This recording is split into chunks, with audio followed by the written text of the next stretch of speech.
Hello friends, welcome back my YouTube channel learning software testing. आज हम defect life cycle के बारे में पढ़ेंगे। लेकिन आप प्लीज़ इससे पहले मैं जाके मेरे चैनल को सब्सक्राइब कीजिए, जो भी मैं नया वीडियो डालूंगी तो उसको आपकी नोटिफिकेशन मिले। चलो स्टार्ट करते हैं आज का लेक्चर। चलो, first, defect life cycles. Defect life cycle is known as bug life cycles. Firstly हम डिफेक्ट की डेफिनेशन देखेंगे तो उससे आपको समझ में आ जाएगा कि डिफेक्ट लाइफ साइकिल में क्या होगा। थोड़ा सा आपको समझ में आ जाएगा उसमें। तो फर्स्टली डिफेक्ट की डेफिनेशन है defect as a deviations of the actuals and expected results of the systems or software applications। Means क्या होता है, जो एक्चुअल रिजल्ट होता है और जो एक्सपेक्टेड रिजल्ट होता है तो उसमें ना थोड़ा सा चेंजेस होता है।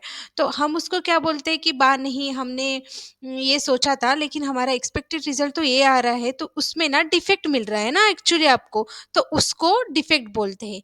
और डिफेक्ट लाइफ साइकिल की डेफिनेशन देखेंगे हम। तो उसमें फर्स्ट पॉइंट लिखा है मैंने, defect life cycles also known as bug life cycles. Means defect life cycle को ही हम बग लाइफ साइकिल ही बोलते हैं। बहुत सारे स्टूडेंट्स ना डिफेक्ट में, बग में, एरर में ना थोड़ा कंफ्यूज होते हैं। तो आप चाहते हो कि मैं उस पे वीडियो बनाऊँ तो प्लीज़ कमेंट सेक्शन पे बता दीजिए, मैं उस पे वीडियो बनाऊंगी और उसका आपका जो भी कंफ्यूजन होगा तो वो क्लियर हो जाएगा। तो सिंपली नेक्स्ट डेफिनेशन लिखी है मैंने डिफेक्ट लाइफ साइकिल की। The defect life cycles is a cycles of the defects from which it goes through cover the different state in the entire life। Means defect life cycle क्या होती है, defect life cycles एक flow होता है जो हम follow करते हैं। वो डिफेक्ट का एक फ्लो होता है जो स्टेप बाय स्टेप हम उसको फॉलो करते हैं, तो उसको उसी को हम डिफेक्ट लाइफ साइकिल बोलते हैं। तो चलो नेक्स्ट स्लाइड पे देखते हैं कि वो फ्लो क्या होगा और डिफेक्ट लाइफ साइकिल क्या है। तो मोस्ट ऑफ इंटरव्यू पूछते हैं कि वहाँ की डिफेक्ट लाइफ साइकिल क्या है, तो सिंपली आपको यही यही स्टेप बताने हैं कि डिफेक्ट लाइफ साइकिल में। तो डिफेक्ट फर्स्टली न्यू होता है। न्यू कब होता है, जब हम कुछ टेस्ट करते हैं और हम कुछ एक्सपेक्टेड रिजल्ट सोचते हैं और एक्चुअल में हमको रिजल्ट मिलता है जो हम चाहते हैं वो नहीं होता। तो क्या होता है, वहाँ एक डिफेक्ट फाउंड होता है। तो उस डिफेक्ट को फर्स्टली क्या होता है, वो डिफेक्ट न्यू होता है। तो उस डिफेक्ट के लिए एक डिफेक्ट ट्रैकिंग टूल यूज किया जाता है कंपनी में। तो वो टूल कभी कभी एएलएम भी होता है, जीरा भी होता है, जो आपकी कंपनी में चलता हो वो। और तब क्या होता है, डिफेक्ट मिलने के बाद उस डिफेक्ट को हम रेज करते हैं जीरा पे, एएलएम पे। और नेक्स्ट नेक्स्ट स्टेप होती है असाइन। असाइन होने के बाद मीन्स वो डेवलपर को तो इशू असाइन होता है। असाइन होने के बाद ओपन ओपन होता है, जो डेवलपर ओपन करते हैं इसको और उस पे काम करना चालू करते हैं। और उस इशू पे काम खत्म हो गया तो वो नेक्स्ट स्टेप पे जाता है, तो वो फिक्स होता है। फिक्स होने के बाद वो pending to retest. Pending to retest क्या होता है, मीन्स डेवलपर ना अपना स्टेटस चेंज करते हैं। फर्स्टली क्या होता है, डिफेक्ट न्यू होता है, असाइन हो, फिक्स होने के बाद आप उस पर डन कर देते हैं। और डन करने के बाद वो पेंडिंग टू रीटेस्ट जाता है, टेस्टिंग को जाता है।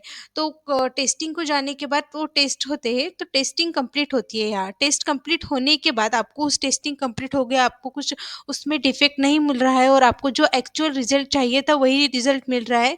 वो वेरीफाई करके हम उसको, वन सेकेंड, वेरीफाई करके हम उसको क्लोज कर देते हैं। लेकिन कभी कभी क्या होता है, रीटेस्टिंग के टाइम जो भी हम एक्सपेक्टेड रिजल्ट सोचते हैं वो नहीं मिलता, तो टेस्टर क्या करता है, वो उसको फिर से टेस्ट करने के लिए भेजता है। तो फर्स्ट फिर से टेस्ट करने के लिए भेजता है, मीन्स फिर से वो उसको फिक्स करने के लिए भेजता है कि नहीं बाबा, जो भी हम एक्सपेक्टेड रिजल्ट चाहते थे लेकिन वो अभी भी नहीं आ रहा। तो टेस्टर क्या करता है, रीटेस्ट करने के बाद फिर से रीओपन करने के लिए जाता है। फिर से मीन्स डेवलपर को असाइन स्टेट पे लेके आता है कि नहीं बाबा, एक्सपेक्टेड रिजल्ट नहीं है। तो फिर से वो रीओपन होता है। रीओपन होने के बाद फिर से असाइन होता है, उस डेवलप फॉलो करती है स्टेप। मीन्स फिर से ओपन होगा, फिक्स होगा, पेंडिंग टू रीटेस्ट होगा, टेस्ट होगा। आफ्टर टेस्टर को लगा कि नहीं बाबा कि वो सभी अच्छे से वर्क कर रहे हैं, अभी जो भी एक्सपेक्टेड रिजल्ट चाहिए था अब हमको मिल गए हैं, तो वेरीफाई करेगा और क्लोज करेगा। अदरवाइज वो फिर से रीओपन करेगा, असाइन होगा, फिर से साइकिल चलेगी। और नेक्स्ट क्या होगा, कभी कभी क्या होता है, हम ओपन करते हैं मीन्स न्यू डिफेक्ट भी फाइंड हुआ तो ओपन होगा। तो ओपन होने के बाद कभी-कभी डिफेक्ट को हम रिजेक्ट कर देते हैं और कभी-कभी वो बग ही नहीं होता, means not in a bug, जो बग मिला होता है हमको, जो डिफेक्ट मिला होता है वो कभी-कभी वो डिफेक्ट ही नहीं होता। एंड नेक्स्ट लिखा है मैंने डुप्लीकेट। डुप्लीकेट मीन्स जब हम टेस्टिंग करते हैं तो हमारे साथ-साथ और दूसरे टेस्टर भी काम करते हैं, लेकिन हम जब डिफेक्ट को रेज़ करते हैं ना तो कुछ टाइम पहले किसी और टेस्टर ने उस डिफेक्ट को पहले से ही रेज़ किया हुआ है, तो उसको डुप्लीकेट बग बोलते हैं। एंड नेक्स्ट होता है डिफर। ये सब जब इंटरव्यू में क्वेश्चन पूछते हैं कि डिफेक्ट लाइफ साइकिल की डिफेक्ट की डेफिनेशन पूछते हैं एंड डिफेक्ट लाइफ साइकिल बताओ। कभी-कभी इंटरव्यू ये भी पूछते हैं स्टूडेंट को कंफ्यूज करने के लिए है कि डिफेक्ट मिलने के बाद आप क्या करते हो? तो सिंपली यही है कि आपको जो भी डिफेक्ट मिलता है तो आप क्या करते हो कि डिफेक्ट को फिर से असाइन करते हो, रेज़ करते हो। फर्स्टली तो आप रेज़ करते हो, जो भी आप डिफेक्ट ट्रैकिंग टूल्स यूज़ करते हो उसमें, रेज़ करने के बाद फिर असाइन होता है। असाइन होता है कि ओपन करते हैं, जो भी उस डिफेक्ट पे डेवलपर काम करेगा वो ओपन करेगा, फिक्स करेगा, पेंडिंग टू रीटेस्ट जाएगा, टेस्ट होगा, वेरीफाई होगा, क्लोज़ होगा। रीटेस्टिंग के टाइम आप टेस्टर सैटिस्फाई नहीं होगा तो फिर से वो रीओपन स्टेट में चला जाएगा। फिर से असाइन होगा डेवलपर को। तो आपको मेरी वीडियो पसंद आती हो तो प्लीज़ वीडियो को लाइक कीजिए और सब्सक्राइब कीजिए मेरे चैनल को। Thank you.